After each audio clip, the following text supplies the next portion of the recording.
Okay, so this is work done on the car by the persons. Okay? So even sa concept ng work, kailangan i-identify nyo pa rin kung saan ina-apply yung force. In this case, ina-apply yung force dun sa kotse. So you're applying force on the car, then you're doing work on the car.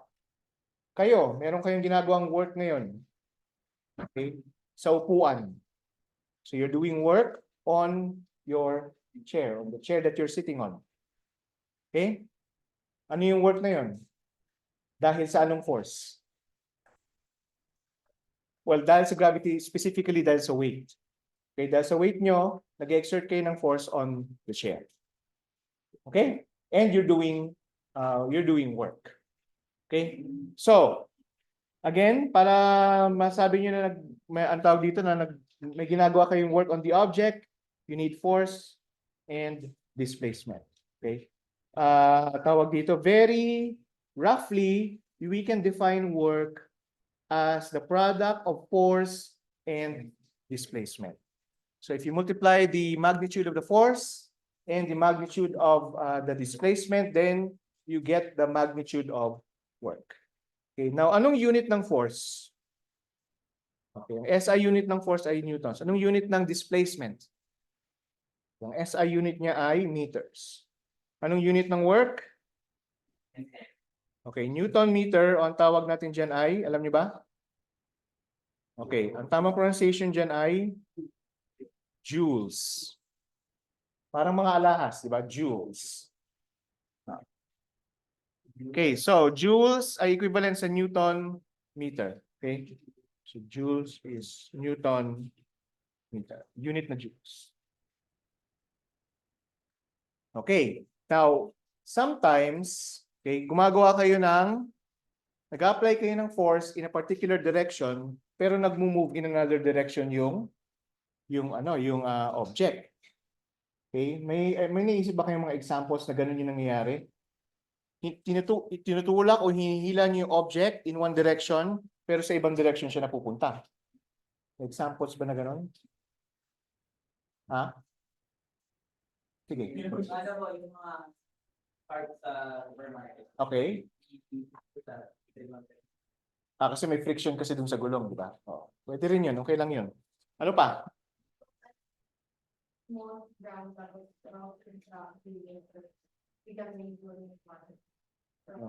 Halos pareho lang kayo ng ano. Sa shopping cart, ikaw car talaga, pero friction din yung nagko-cause. Okay, okay lang yun. Pero yung mas obvious na example, kung bata kayo, inutusan kayo siguro ng mga magulang nyo, no? Na tawag dito, magtulak o maghila ng mga bagay-bagay, di ba? So, halimbawa, itulak mo nga yung upuan na yan sa isang lugar, di ba? Paano nyo tinutulak yung upuan? Siyempre, yung upuan ba mas matangkad sa inyo, mas mababa sa inyo, o mas mataas sa inyo yung upuan? Ha? O, so paano ang direction ngayon ng ano nyo, ng kamay? So yung pagtulak nyo talaga is actually pababa. Diba? Tinutulak nyo yung pababa. So yung force na in-exert nyo is at an angle, di ba? Pero saan ang displacement ng upuan?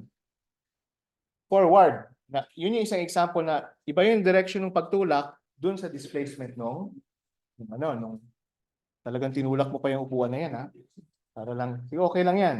So, in that case, merong angle between yung force at saka yung displacement. Okay, so now we're going to incorporate yung angle na yun. At tatawagin natin yung angle na yun na phi, tulad dito sa figure.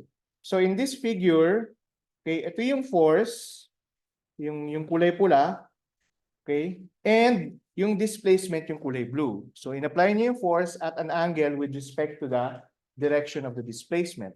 Now, kung titignan nyo rito, yung direction ng force with respect to the displacement ay define niya as phi. So, in this case, pag hindi pareho ng direction, hindi exactly pareho ng direction yung force at saka yung displacement, then you add cosine of phi. Okay? You add cosine of phi. Okay, bakit cosine of phi? Kasi actually yung force na ito, okay, kinukuha niyo yung projection niya along the horizontal or along the direction ng displacement. Okay, so kung ito yung phi, ibig sabihin ito ay F cosine phi. O ngayon, pareho na ng direction yung F cosine phi at saka yung displacement. So you're multiplying F cosine phi by the displacement. And phi is the angle between the force at saka yung displacement. Okay, same pa rin yung units niyan, joules, kasi cosine phi wala namang angle, wala namang unit ang trigonometric functions. Tama? Tama? Okay. Okay. No, dali lang, di ba? Okay, so example agad. So, work done by a constant force. Itong mga examples na to, ito rin yung examples na nandun sa book. Okay, para lang mag-guide kayo din sa ano. Later on, problem solving, may mga problem solving sessions naman tayo. So, ano tayo na examples from the end of the chapter. Okay. So, nababasa niyo ba? Gusto niyo bang patayin yung ilaw para mas klaro? Okay. Thank you. Better? Okay, work done by a constant force. Steve exerts a steady force of magnitude 210 newtons on the stalled car in figure 6.3 as he pushes it a distance of 18 meters. Ano yung figure 6.3? Yan yung figure 6.3. Okay, so si Steve daw ay tinutulak niya yung kotse, okay, with the force, anong magnitude? 210 newtons at nung tinulak niya, nag-move yung kotse by how much? 18 meters. Okay, yun yung given. 18 meters. Okay, now, may flat tire yung kotse. Okay? At dahil may flat tire yan, okay, magkaiba ng friction dun sa, halimbawa yung flat tire nasa right, normal yung left na tire, dahil magkaiba sila ng, dahil flat yung isa, iba yung friction dun sa flat tire. Okay, mas mataas yung friction dun sa flat tire, so mag-move towards the direction, towards the right. So ganun na nangyayari dito, tinulak niya na pa ganyan, pero nag-move towards the right, dahil lang sa flat tire. Okay, so, tawag dito, para madiretso yung motion, kasi nandoon yung paggawaan ng yung talyer, di ba? Yung anong tawag doon, pa-vulcanize.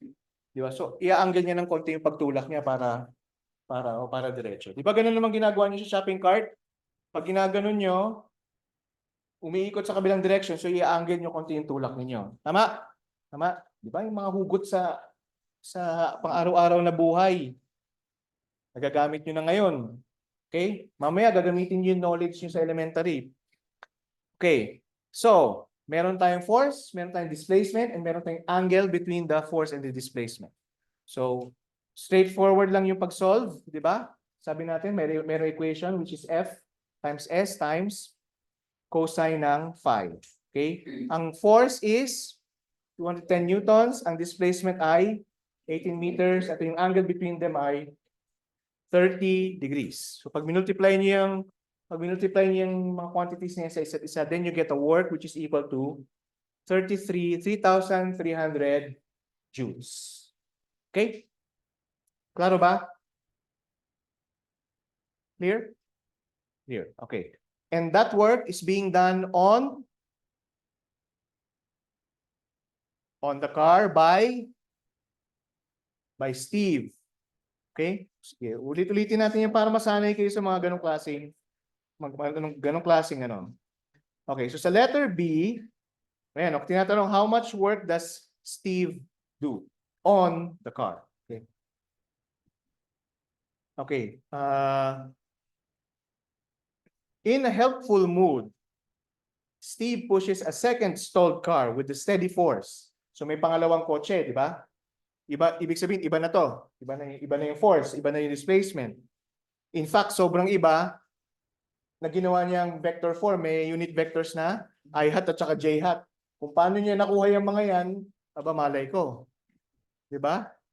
Basta ang force is along the x-axis, 160 newtons. And along the y-axis, it's negative 40 newtons. And nung nag-move, nag-move siya along the x-axis by 14 meters at along the y-axis by 11 meters. Okay? So yan yung nangyari sa pangalawang kotse. The displacement of the how much work does Steve do in this case? Now, this expression, okay, can actually be written as yung vector na force dotted to yung vector na displacement. Ang tawag dito ay dot product or scalar product. Okay? Alam niyo ba ang dot product at scalar product? Okay, so if you have A dot B na kung saan yung A ay AX I hat plus AY J hat, tapos B ay equal sa BY I hat plus BY J hat. Ang dot product nito ay i-multiply nyo lang yung Y ito. I-multiply nyo muna yung components along the x-axis, so AX, BX, and then i-add nyo dun sa product ng components along the y-axis. So along the y-axis, ito yung components, multiply nyo sila, tapos saka nyo i-add. Okay, so yan yung definition ng dot product pag alam niyo yung alam niyo yung ano, pag naka-unit vector notation siya. Okay? Okay, nandun lahat yan sa book. Sa vectors. Okay, so dot product at saka hindi ba natin di-discuss to? Oh, na-discuss pala natin. Okay, scalar product. Parang kayo. Ba? Mga scalar kayo ng bayan. Pag-attend kayo ng rally, yun yung sisigaw nyo. Scalar ng bayan. Ngayon ay lumalaban, di ba? Pero ang context yung exam. Okay. Oh, ang force ay 160 newtons I hat minus 40 newtons J hat at yung displacement ay 14 meters I hat plus 11 meters J hat. So yung dot product nila ay 160 newtons times 14 meters plus negative 40 newtons times 11 meters. Okay, so yan yung nakikita nyo dyan. Okay, and yung result dyan ay 1.8 or 1,800 joules. Okay, so 1,800 joules. Okay, so mas konti yung in-exert nyo na work dun sa second na kotse. Okay, now just to give you an idea kung gaano kalalaki yung mga ano na yan, yung work done na yan. Okay, if you're nakaupo lang kayo sa upuan ninyo. So ano ang pretend weight ninyo? Anong pretend mass pala? Sorry. Pretend mass. Ako, halimbawa, pretend mass ko ay 50 kilograms. Mukha ba akong 50 kilograms? Yes. Okay. O ano ang aking weight ngayon? Kung ang mass ko ay 50 kilograms, ano ang weight ko? Sige, sipak na compute. 490 newtons. Tama, weight kasi. Diba? 490 newtons. Okay. Ngayon, anong tawag dito? Biglang nagka-earthquake. Diba? Tapos nabutas sa kamalas-malasan. Dito pa talaga nabutas yung floor. Diba? Nalaglag ako ng 3 meters kasi 3 meters naman ito eh. Diba? Nalaglag ako ng 3 meters habang dinidiscuss ko pa yung concept ng work. So merong force na 490 newtons na displace ako ng 3 meters. Gaano karami yung work done by gravity ngayon? On me. Siyempre, ginagawa yun ng, di ba? Hinihila ako ng gravity pababa eh. So gaano karami yun? 490 newtons times 3 meters? 1,470 joules. Remember, it's 50 kilogram mass na na-displace ng 3 meters. Compare nyo ngayon dito. Okay, so para lang magkaroon kayo ng idea kung gaano kalalaki ang mga energy na yan. Okay, so pag nalaglag ako ng 3 meters, it's around 1,500 joules. So, equivalent na, di ba? Okay, and yun naman ay a little bit more than 2 times. Di ba? So ibig sabihin, pag nalaglag ako ng 2 floors, yun na yung gano'n na karaming energy yung or work yung ginagawa ng gravity sa akin. Okay, it's important na maintindihan niyo yung mga scales na yun paminsan-minsan. Okay? Okay, so next. Now, by the way, itong dot product na ito tells us, okay, yung dot product na yun tells us na ang work is a scalar quantity. Okay, I mean, kaya naman siya tinawag na scalar product in the first place kasi yung result is a scalar quantity. Which means na ang work, para i-describe ang work, wala tayong pakialam kung ano yung direction niya. Ang kailangan lang natin malaman is yung magnitude ng work. Okay? But work can be negative. Kahit na scalar siya. Okay. Ano yung instance na magiging negative yung work? Okay. Negative yung displacement. Ano ibig sabihin ng negative displacement? Pabaliktad with respect to what? With respect to the coordinates. Ha? Okay, ganito. Sige. Okay lang yan. Maganda na i-discuss natin yung mga ganyan para maintindihan ninyo. Okay, ano bang magandang gawin dito? So, ito yung halimbawa yung origin. Okay. Dito yung origin, ha? Tapos, apply ko ng force ng doon. Okay? Siyempre, doon yung gagawin. Okay? So, nag-move yung chair kung doon.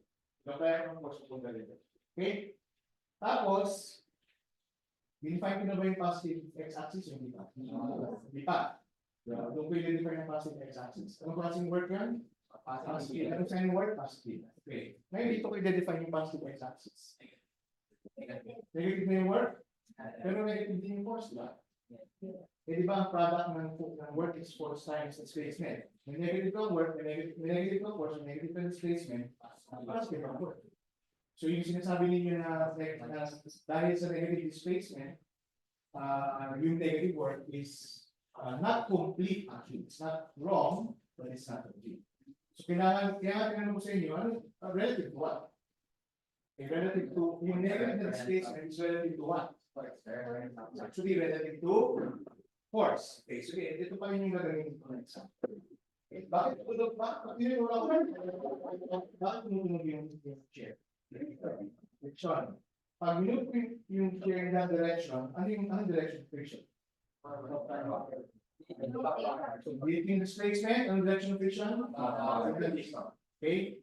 So, friction ay nandito, ang displacement ay siya. Anong angle between them?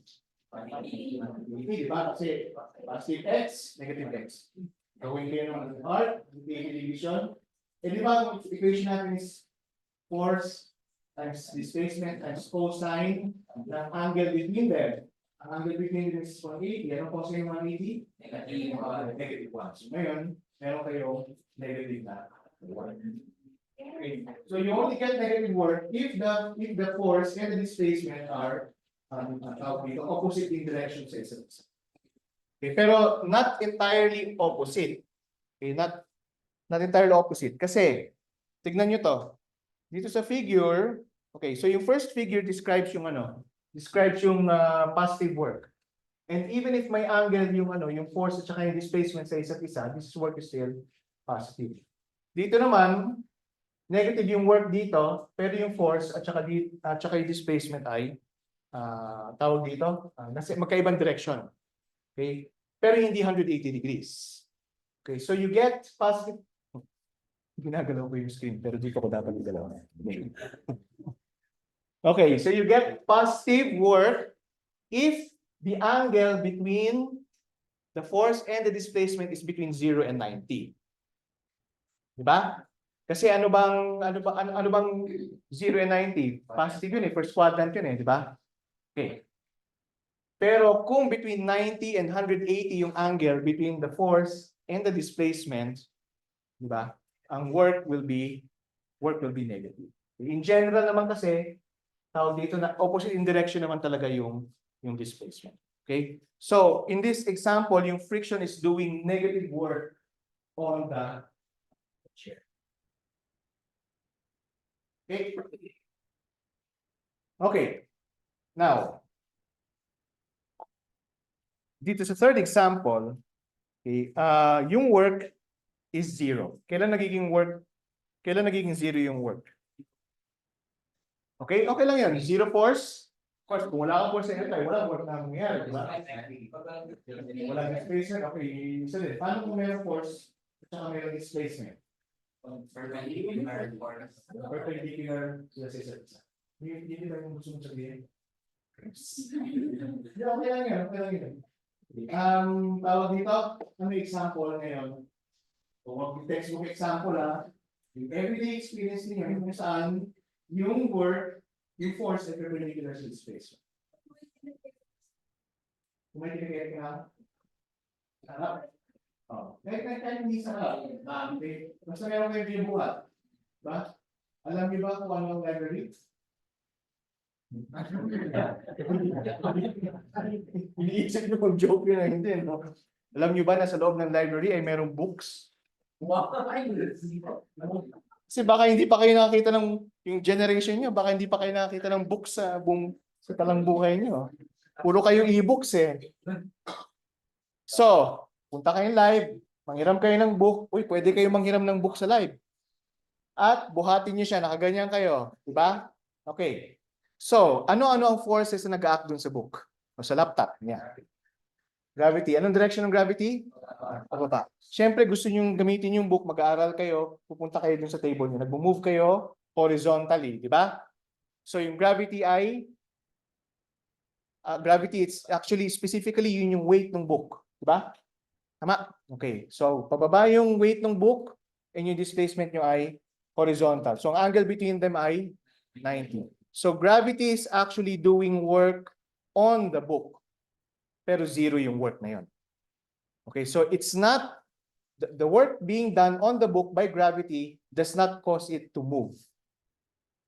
Naintindihan nyo? Okay, i-rephrase ko. Kaya gumagalaw yung book ay hindi dahil sa gravity. Kasi gravity is not doing any work on the book. Okay? Sunod? Okay. Ano pa? Ano pa ba ibang forces nag-act on the book? Siyempre, buhat-buhat siya, nasa kamay niyo siya. Normal force. Ano ba ang description natin sa normal force? Hindi. Ano ang normal force? Dun sa ano na yun? Hindi. Ano yung normal force? Ano yung force on the book by the hand? Okay. So, anong direction yun? Upward. Is the normal force exerting, doing work on the book?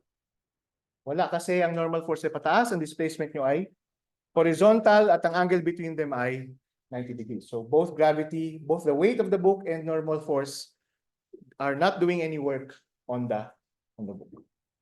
Ayos. Ngayon, pag naglalakad kayo, bakit hindi dumudulas yung book?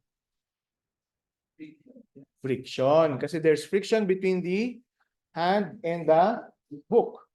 Pag nag-move kayo forward, anong direction ng friction?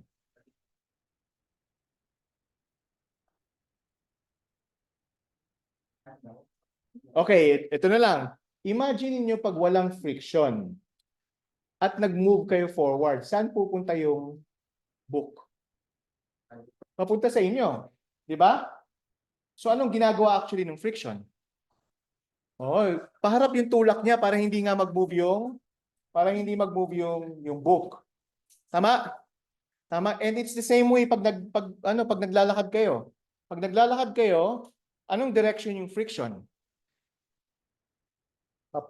So maglalakad kayo in that direction. So anong direction ng friction dito? Nag-push ako against the floor. Okay? Kung walang friction, ano mangyayari sa step ko? Hindi, kung walang friction. Dudulas, di ba? Saan ang direction ng pagdulas? Ganyan, di ba? O kalikod na. Hindi mo na makita.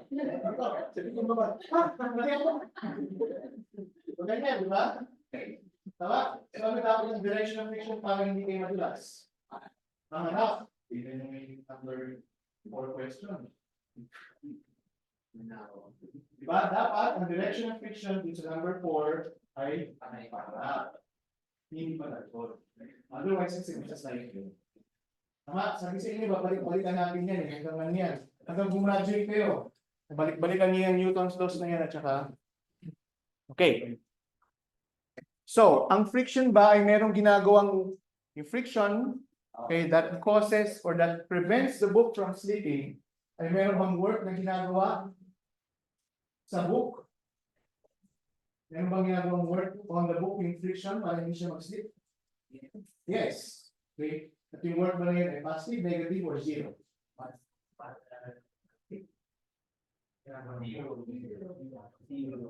Okay, bitin natin. Sinabi niyo rin mga kanina kung ano yung mga direction ng displacement. Kung wala friction, paano ma-displace yung book? Ako sa inyo, di ba? At yung friction ay dapat forward para hindi siya mag-slip. Tama? So, ang friction ay doon, hindi yung direction of motion. Anong klaseng work yan? Positive, negative, or zero?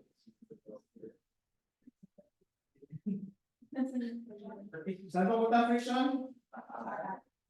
At kung walang friction, saan pupunta yung displacement niya kung walang friction ay dito? Pero dahil may friction na nandun, okay, mayroong work na ginagawa ang friction on the book na positive, negative, or zero. Friction, displacement, negative, di ba?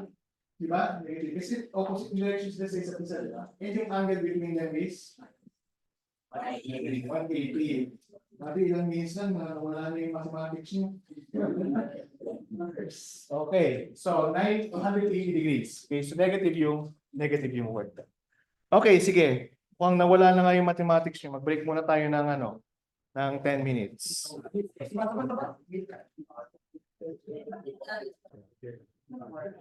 Okay. So, some examples ng ng positive work, negative work, and zero work. So, halimbawa, dito, okay, sa example na to ay merong weightlifter na binubuhat yung barbell. Okay?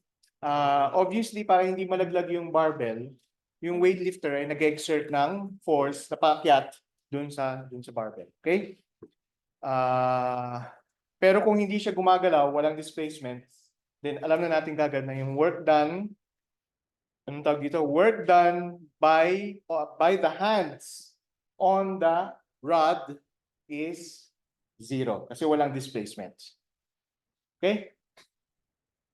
Okay? Ngayon, bakit kayo nangangawit kung wala naman palang work na ginagawa? Gravity. Walang displacement eh. Weight. Kahit na may weight yan, wala pa rin displacement. Zero work. Yung force hindi zero. Na ina-apply. Pero yung displacement is zero. Hindi siya gumagalaw. Ganyan lang kayo. Stationary lang kayo. So yung work... Yung first di ba zero? So that means pwede may kinakancel out na force. Kaya napapagod ka. Pero yung displacement is still zero. Hindi mo ginagalaw. Hindi mo ginagalaw.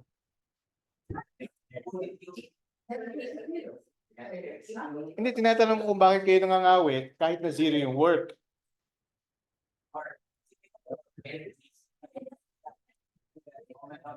Kasi malamang mabigat naman.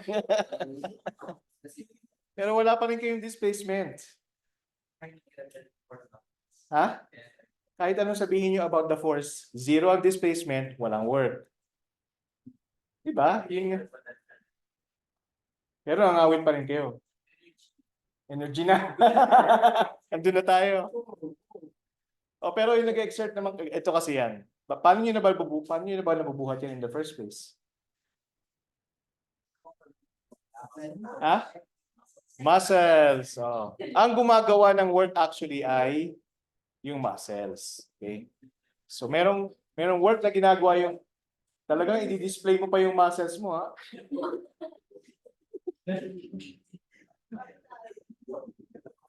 So kaya kayo nangangawit kasi yung muscles are continually doing work para lang mabuhat niyo para lang mabuhat niyo yung bar.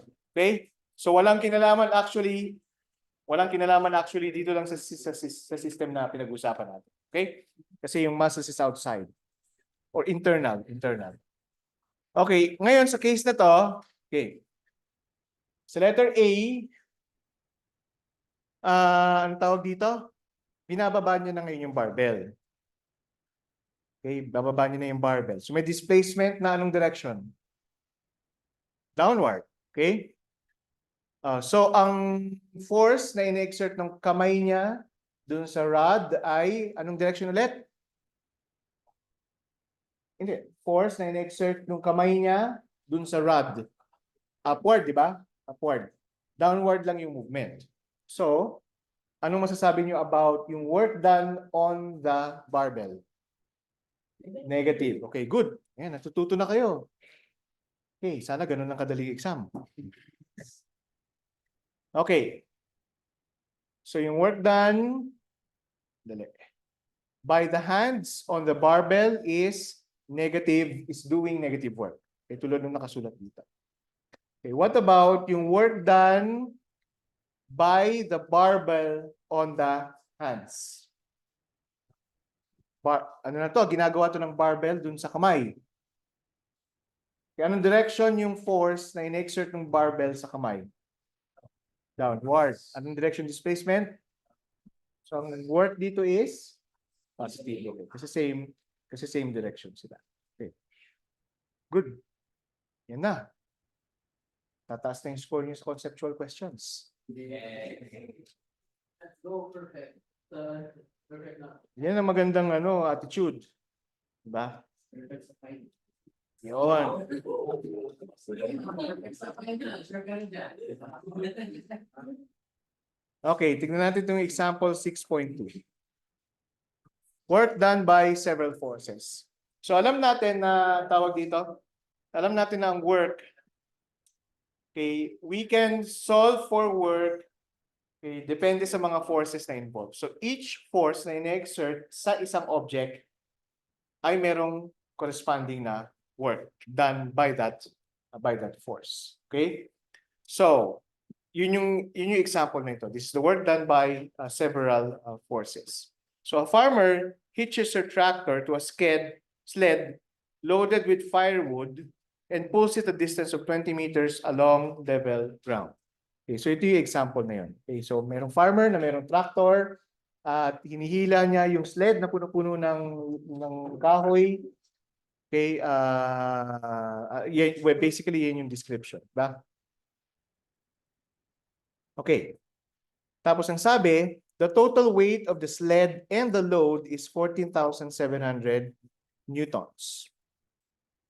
Okay, 14,700 newtons. The tractor exerts a constant 5,000 Newton force at an angle of 36.9 degrees above the horizontal. Okay. Naintindihan niyo ba kung bakit may angle? Bakit? So kung titignan niyo dyan, ano yung humihila sa sled? Yung chain? Chain ba yan o ano? Chain ba yan o rope? Chain nga. O nga. Chain. So rope. Chain. Pero syempre, yung chain na yun ay ano, di ba? At an angle. Kasi nga naman, ikakabit mo yung one end of the chain dun sa tractor and then yung other end dun sa ano, hindi naman sila pareho ng level. So kaya nagkakaroon ng angle. Okay? So ito yung isang example na magkaiba yung angle, magkaiba yung direction ng force dun sa displacement. Right? Okay. Okay, so ano pa yung you given? A 3,500 Newton friction force opposes the sled's motion. Of course, merong friction. We find the work done by each force acting on the sled and the total work done by all the forces. Now, kung kayo yung nag-exam, tapos ito yung problem na binigay sa inyo, ano yung second thing na gagawin ninyo? Inisip nyo, bakit second thing kagad? Ano bang first thing na gagawin nyo pag nakita nyo yung problem at nabasa? Akala ko iiyak eh. So, ang second thing na gagawin ninyo ay Free body diagram. Pero before that, how do you draw a free body diagram? Kailangan nyo munang i-identify lahat ng forces. Ilang forces meron? Sana ganun ng kadali exam, ano? How many forces are present that are acting on the sled? Okay, bakit apat?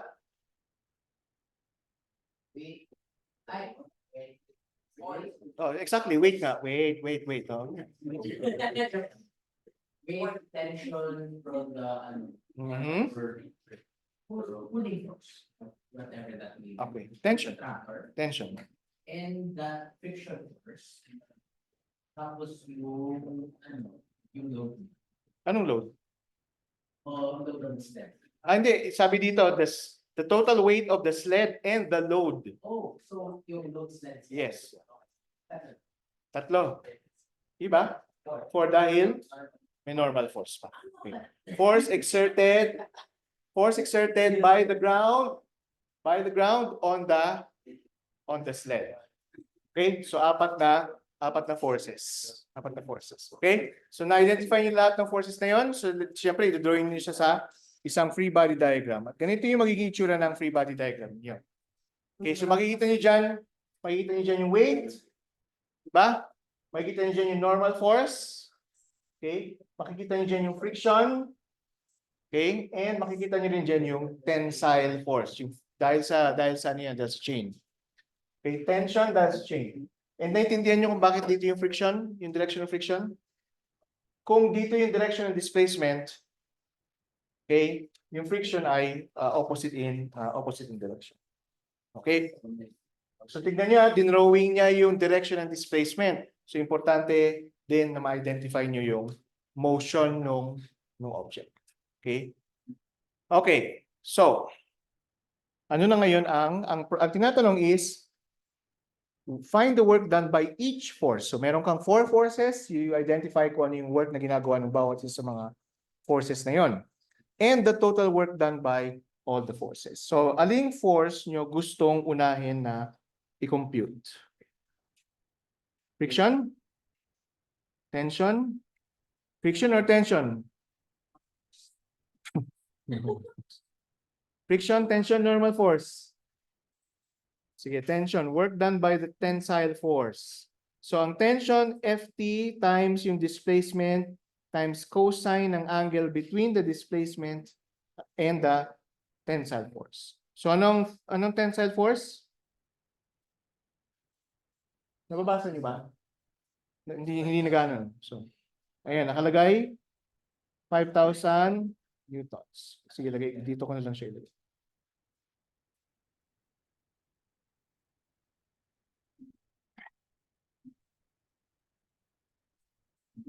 5,000 newtons. Tapos yung displacement is how much?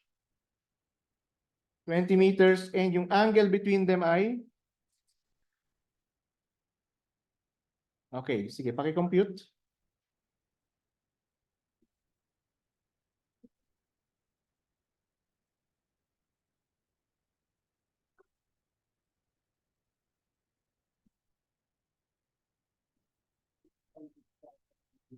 Ilan?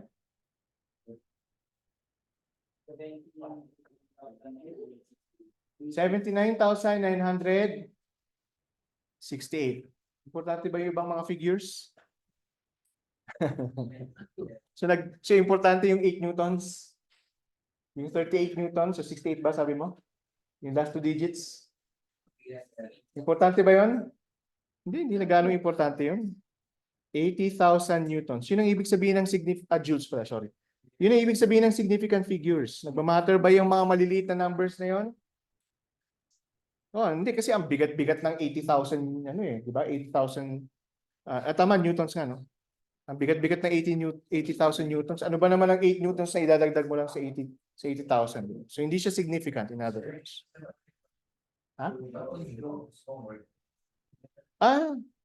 Sinasadya ko yung mistake na yan para malaman ko.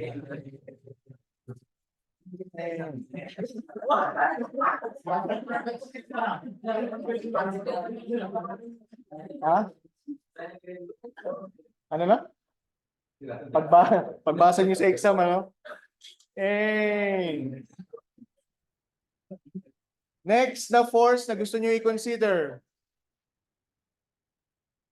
Sige, friction. Okay, ano ang work done by friction? It's the frictional force times the displacement times the angle between friction and displacement.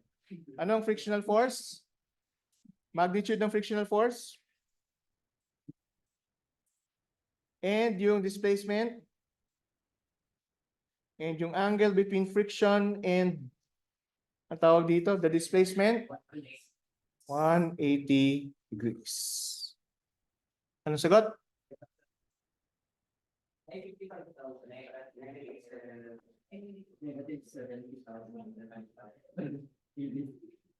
Joules. Negative 70,000 joules. Hindi nyo na kailangan ng calculator dyan kasi 3,500 times 2 lang naman or 20. No? Okay. Okay. Ano nang next na force na i-consider natin? Ha? Okay, lalagay ko lang dito mg para hindi confusing. Yun yung problema kasi pag weight, W din yung ginagamit na letter eh. And then yung work W din. So lalagay ko lang mg. Okay, anong weight dito? 700 newtons. Tapos, ang displacement ay 20 meters. At ano yung angle between them? 90, di ba? Tama? So equal to sa? 0.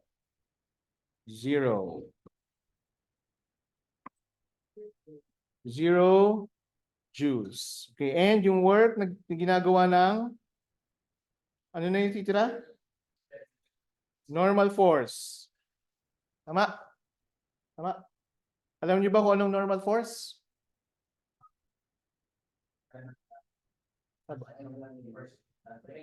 Paano niyo alam na magkabaliktad sila? No, hindi third law. Kasi ang third law is acts on different objects. Ito ay isang object lang. Paano niyo alam na mag-opposite sila in direction? Hindi, force na pinag-usapan natin dito. Ayun naman, masyado yung ino-overthink. Nag-drawing nga kayo ng free body diagram, oh. Diba ang normal force pataas, ang weight ay pababa? Ayun na nga sa free body diagram nyo. O di alam nyo na magkabaliktad talaga sila in direction. Diba? Huwag nyo nang i-overthink. Okay? Ngayon, ang tanong is, ano yung magnitude? Bakit 14,700 newtons?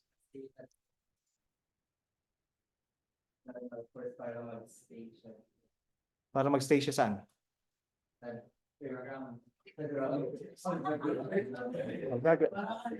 Gagamitin nyo ngayon yung Newton's laws of motion. Magsasum kayo ng net forces along the y-axis. Okay, ano ang individual forces? Anong sign? Okay, kasi pinili yung positive pataas, di ba? Ang weight ay mg. Meron bang acceleration along the vertical direction? Wala, di ba? Kasi hindi nyo naman nakikita gumaganong-ganon yung log. Right? Right? So ito ay 0. Yan ang nagsasabi na equal lang yung normal force at saka ang weight sa isa't isa. You derive that from using Newton's second law. So ito ay 14,700 newtons times 20 meters times anong angle between them? Angle between the normal force and the displacement? 90. All that work tapos 0 lang pala yung ang sagot. Di ba? Parang yung exam nyo. All that work. Sama talaga ni sir.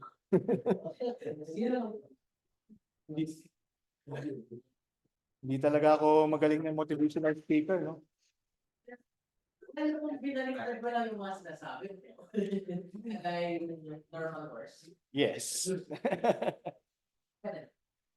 So, na-solve na natin individual, yung work done by the individual forces. Okay? Okay? Okay. So, next na kailangan i-solve ay, ano sabi sa problem? Ay, shoot. Hindi ka napindot yan. Wait. Sandali. Napindot ko yung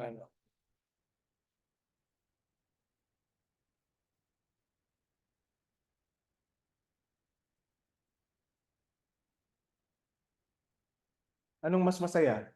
Itong Zoom na teacher o itong live na teacher?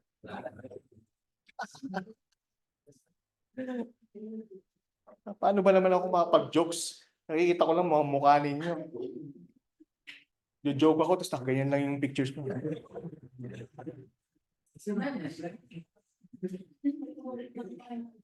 Sinong matutuwa doon? Okay. Ano yung kailangan i-solve? Total work done by all the forces. Now, paano nyo kukunin yan? Sum lang. Bakit sum lang? Bakit hindi na kayo gagamit ng ng direction whatever? Kasi basically ang work is just a scalar. Diba? Diba? Dahil scalar siya, wala na kayong pakialam sa direction. So all you need to do is just add all these forces. Okay. So ang total work ay equal sa 80,000 joules minus 70,000 joules plus 0 joules plus 0 joules. Equal yan sa 10,000. Ganda yung picture, no? 10,000 joules. Kayo, tawa kayo ng tawa dyan. Ginagawa nyo rin to pag nagsusolve kayo sa naubusan na kayo ng gaganon nyo yung papel nyo. Sulat nyo sa gilid. Si tawa po is copy the hands. Yes. Ako din, nag-cope din ako.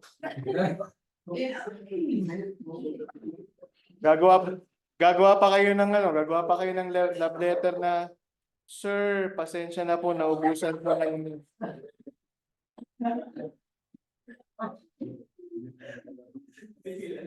Okay. Gagantihan ko rin kayo. Okay. So naintindihan niyo? Naintindihan niyo na? Okay. Now it's nice if you're tawag dito if everything is just a scalar quantity, and work is one of the the concept of work is one of the things na actually madaling problems na i-solve. Okay? Dahil nga scalar na quantity siya. Okay. Now, ngayon. So, anong tawag dito?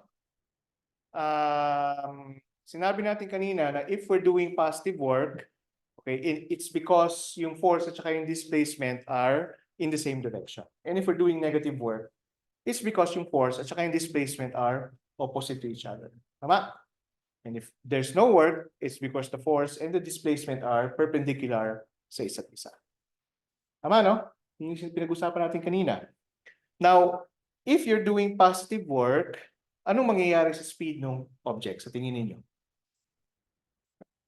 Hindi, yung speed.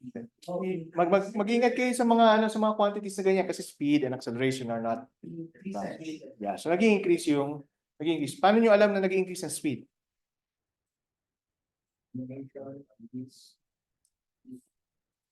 Acceleration is positive. Okay. Remember, lahat ng mga pinag-aaralan natin ay hugot from some experience. Anong experience nyo nagsasabi na pag, ang tawag dito, nag-apply kayo ng force in the same direction as the displacement, magsa-speed up yung object na yun. Ha? It must less incline.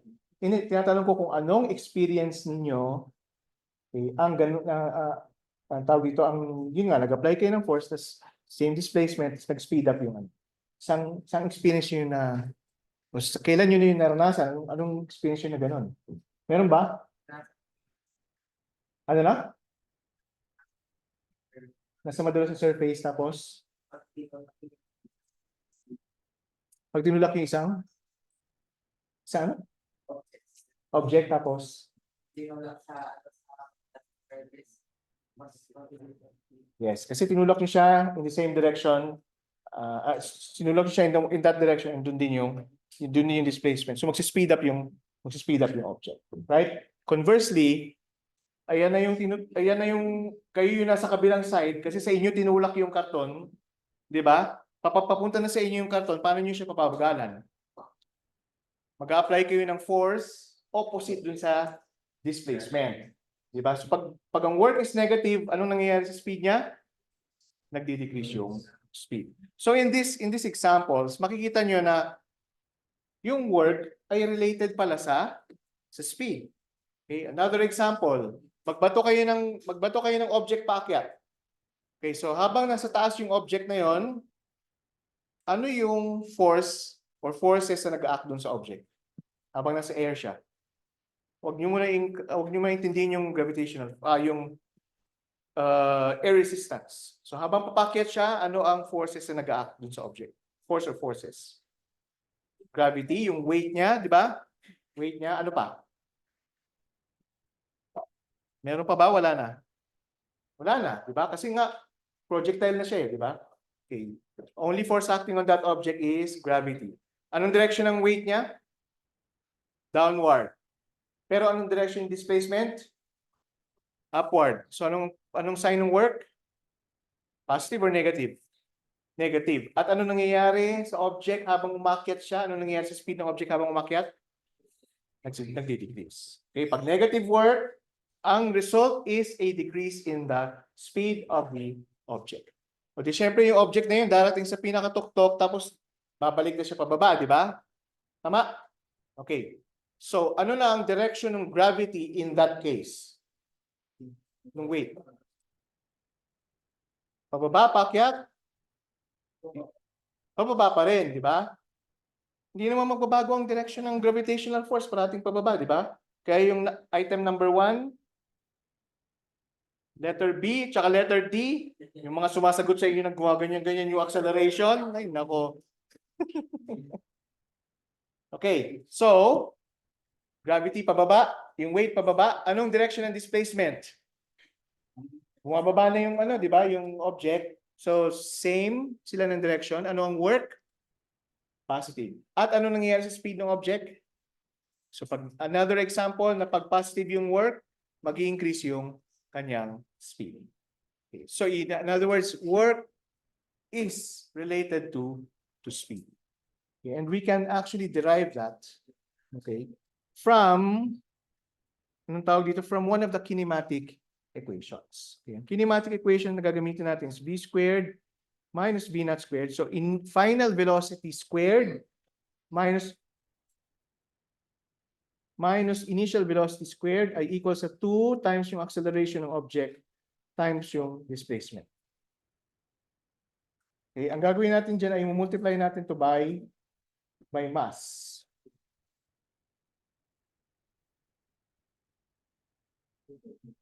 By m.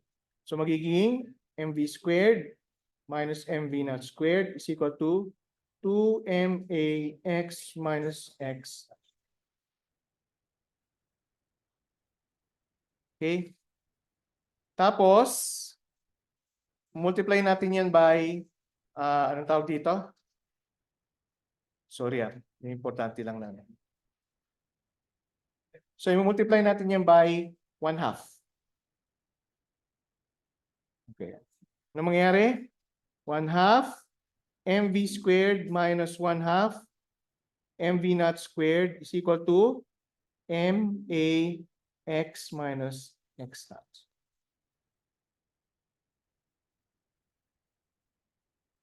Okay. Anong tawag niyo dito? So, anong tawag niyo dito?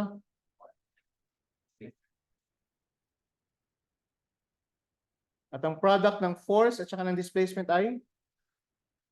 Familiar ba kayo sa quantity na yan? Hindi. Ito lang, 1/2 mv squared. Familiar ba kayo dyan? Kinetic energy. So, ano itong V na ito? Itong V na ito, ano yan? Final or initial? So, this is also the final kinetic energy. Okay? At itong V naught ay initial velocity at ito ay initial na kinetic energy. So, yung difference ng final at initial kinetic energy ay equal sa work done on the object. Or yung change in kinetic energy ay equal sa work done on the object. So, this is called the work kinetic energy theorem.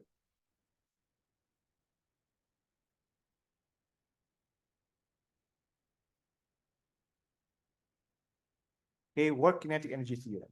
So, if you're doing positive work on an object, yung kinetic energy niya mag-increase. Okay? If you're doing positive work on the object, mag-increase yung speed, mag-increase din yung kinetic energy. Tama? And if you're doing negative work on the object, magdi-decrease yung kanyang speed, magdi-decrease din yung kinetic energy. Yung makikita niyo naman yun dun sa example na binigay kanina. So merong frictionless na surface, nagpa-slide kayo ng box, tinulak niyo yung box na yon, ano mangyayari sa speed niya? Mag-increase. At ano mangyayari sa kinetic energy niya? Mag-increase din kasi tumaas yung speed. Diba? Pero kung nandun kayo sa kabilang side at gusto niyo pigilan yung box, diba? So mag-apply kayo ng force. So yung work na ginagawa niyo ngayon dun sa object, okay, causes that object to slow down. So nagdi-decrease yung kanyang kinetic energy. Ayos. So kita natin dito na ang work is related to the change in kinetic energy. Andito na tayo sa energy ngayon. Okay. So let's consider this example. Okay, let's look again at the sled in figure 6.7. So it's the same, ito pa rin yan, yung sled na yan. Yan ang figure 6.7. So same system. Okay. So natatandaan nyo ba o nilagay nyo sa notes nyo? Okay, kasi walang figure dun sa ano eh.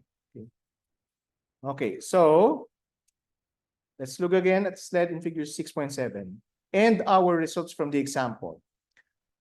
Suppose the sled's initial speed V1 is 2.0 meters per second.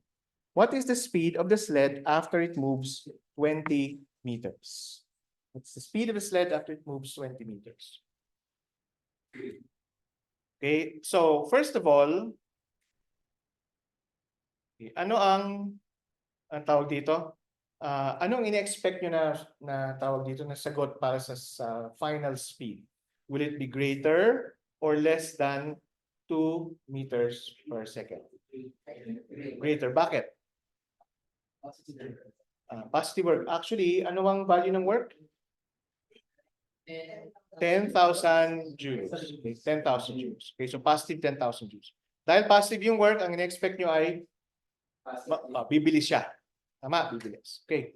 Ibig sabihin, pag nakakuha kayo ng sagot na mas malaki kaysa 2 meters per second, pwede na kayo mag-relax at mag-move sa next number. Hindi nyo na kailangang alalahanin yun. Okay, kasi sinasabi ng physics na naintindihan nyo, dapat ito ay greater than 2 meters per second.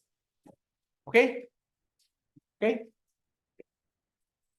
Yun yung yun yung parang pampataas ng confidence niyo if you understand these things, if you understand yung physics.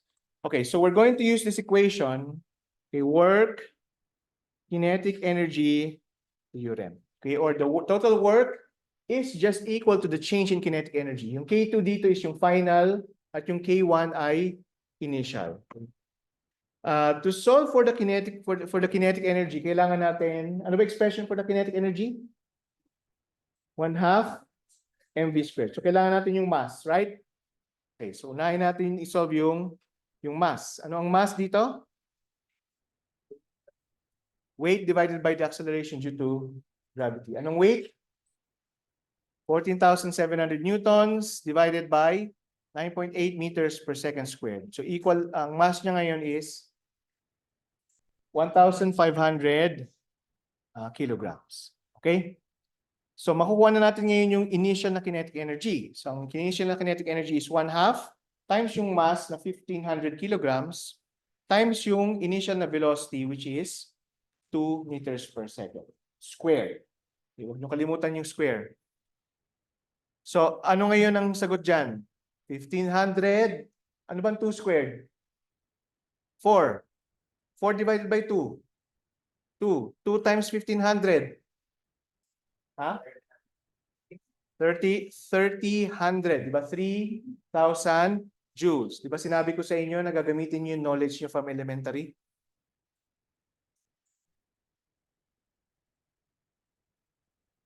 Okay. Ano ngayon ang final na kinetic energy? How do we solve for the final kinetic energy? Gagamitin natin itong work kinetic energy theorem. The total work is equal to K2 minus K1. Ano ang total work? 10,000 joules. Ano ang K1? 3,000 joules. Ano ngayon ang K2? Ha? Ilan?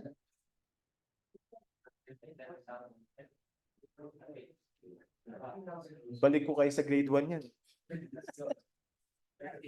Ayan yung equation, oh. Ayan yung equation, oh. Nasa left side ay 10,000. K2 hindi nyo alam. Ang K1 ay 3,000. O anong K2 ngayon? 13,000. Diba? 13,000. Yun yung nakasulat dyan, 13,000. Okay? Grade 1 knowledge. Okay. O, de alam nyo na ang K2 is 13,000. So, kailangan na natin i-solve ay yung V2. Okay, so, ang K2 is equal ngayon to sa 1/2 mv2 squared. So, pag minultiply natin yung K2 by 2, ilan yun? 26,000. I-divide natin by m, which is 1,500. Ilan yun? O, hindi nyo na kayang i-mental. Gumamit na kayo ng calculator. And then, syempre, yung result ng kukunin nyo yung square root para makuha yung V2. Kung makukuha nyo yung V2 dyan is 4.2 meters per second. Now, pag yan ang nakuha nyong sagot sa exam, magiging kampante na ba kayo or hindi sa sagot ninyo? Yes, di ba? Kasi ine-expect nga natin, base sa physics na alam natin, ine-expect natin na yung speed must be greater than 2 meters per second. And alam natin, from grade 1 ng 4.2 ay mas malaki kaysa 2. Diba? Ayos, nagamit nyo talaga yung elementary skills nyo. So, pag ganun, confident na kayo, then move na kayo sa next number. Huwag nyo nang isipin yan. Okay, any questions? Any questions? Okay. Now, so far, ang mga pinag-uusapan natin dito ay yun, ang tawag dito, ay forces na constant. Hindi natin binabago. Pag nagtutulak kayo, constant lang yung pagtulak ninyo. Constant yung force. But there are certain instances na kung saan yung force ay hindi tawag dito, hindi constant. Makakaisip ba kayo ng example na hindi constant yung force?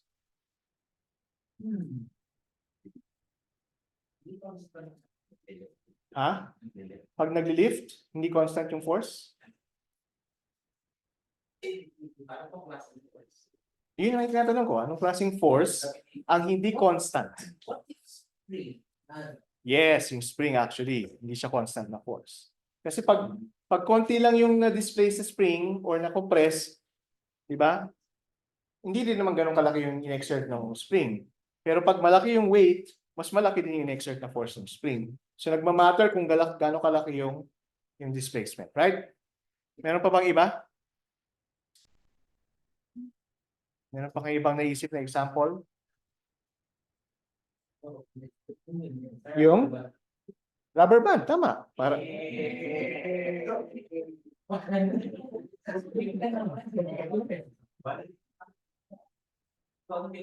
so mapapansin niyo, any elastic object, okay, any elastic force, okay, nag-exert ng, anong tawag dito? Non-constant na force. Okay, so dito sa example na ito, sa figure na ito, makikita nyo na yung at position x1, yung force na ina-apply dun sa object ay ganito lang kaliit. Pero pagdating sa x2, lumaki na yung force na ina-apply dun sa object. Diba? Now, it could be na pag ginraph nyo yung force na yan, ganito yung magiging itsura. So from x1, ganito lang yung magnitude ng force. Pagdating sa x2, ganito yung magnitude ng force. And yung force na ina-apply nyo ay ganito yung change habang tinutulak nyo or hinihila yung object. So non-constant na force, varying na force. Okay, how do you solve for the work done pag ganyan na non-varying yung yung pag ganyan na, sorry, varying yung force or non-constant. Mag-integrate kayo. Una muna gagawin nyo, drawing muna kayo ng rectangles para i-approximate yung curve. Di ba? Okay? Tapos, ang kinukuha nyo actually, yung area ng bawat rectangle. Di ba? Ano bang area nito? Yun yung work done. Ano bang area nito? Yun yung work done. Anong area nito? Yun yung work done. Tapos i-add nyo lahat ng areas na yan para makuha yung total work. Tama? Pero syempre hindi yan accurate. Kasi kita nyo naman yung rectangle, hindi talaga niya dinidepict yung tunay na shape ng force. So anong gagawin nyo? Palilitin nyo yung width ng rectangle. Pero pag piniliit nyo yung width ng rectangle, dadami yan. Diba? So mas marami kayong i-add. Right? And yun nga yung sinasabi na Riemann sum. Okay, so isa-sum nyo lahat ng mga rectangles na yon to get the total work. Pero syempre, if you let that width approach to 0, then you're essentially doing integration. Tama? Tawag dito, yan, integration. So, to get, if you have a non-constant force, a varying force, ang work ngayon, total work done, is equal to the integral of the force, okay, multiplied by the displacement. Okay? Yung force dito is non-varying. And yung displacement is yan ds. And since you're integrating over displacement, then yung limits of integration nyo ay dapat position din. Okay, so yung limits of integration nyo ngayon is from the initial position to the final position. No, tutuwa sila sa lesson natin. Okay. Okay ba yan? Okay ba yan? Naintindihan nyo? Yes. Ha? Hindi ka tao? Hindi ka tao? So, sige, kailangan mo ata talaga mag-share.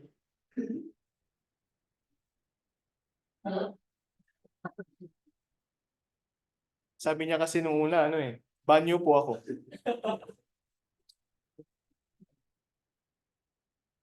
Okay. Okay na, naintindihan niyo na ng part na to? Marunong kayo mag-integrate, ha? Marunong kayo mag-integrate, ha? Okay, sabi niyo yan.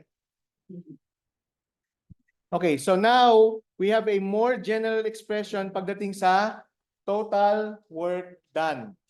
Okay, mas general ito kasi it considers both varying and non-varying forces. Siyempre, pag non-varying yung force, constant yung force, pwede niya siyang ilabas sa integral kasi nga hindi siya nagva-vary with respect to displacement, di ba? So ilalabas natin yung integral, magiging equal na sa ds from x1 to x2 if the force is non-varying. Okay? So equal ngayon to sa F times x2 minus x1. Okay, force x2 force times x, which brings us back dun sa original natin, sa una nating definition ng work. Right? Right? Okay. So kaya itong naka-box na yan yung general expression ngayon, more general expression for the work done. Grabe, sobra silang excited sa lesson natin. Okay. Maki-ride lang kayo sa sasabihin ko pag pasok niya.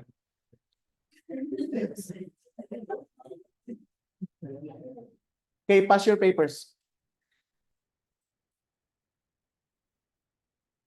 Nag-quiz kami.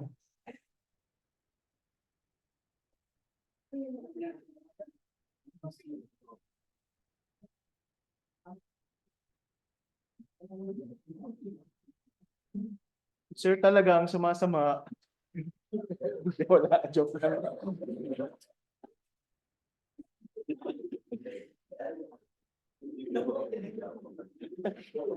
Ayoko. Kung kailan ako magsi-CR, saka magbibigay ng quiz. Walang quiz. Joke lang yan. Okay. Wala na siguro magsi-CR sa inyo next time. Ano?